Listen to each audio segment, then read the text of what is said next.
به اعتقاد من خدا یگانه‌ای مکرر است، یگانه‌ای که با شمار بندگان برابر است.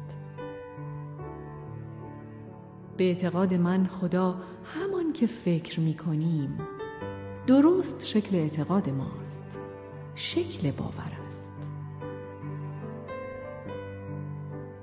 گروهی از میان ما خدایشان بزرگ نیست، خدایشان درست مثل شخصشان محقر است.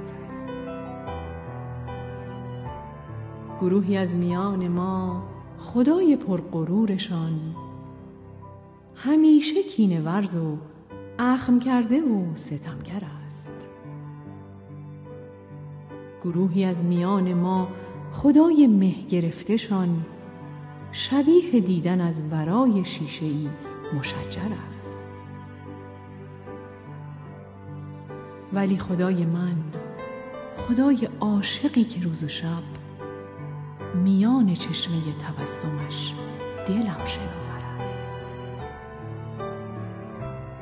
خدای من بزرگتر از آنچه فکر می کنند.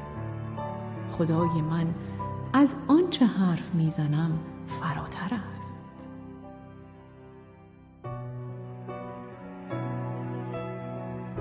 خدای من جداست از خدای سختگیرشان. مرا کسی که آفریده است یک خدای دیگر است. گناه اگر نمی کنم برای عرض عاشقی است، وگرنه هر گناه پیش لطف او میسر است. کسی درست می شناسد آن بزرگ پاک را که مثل من تمام عمر با خدا برابر است.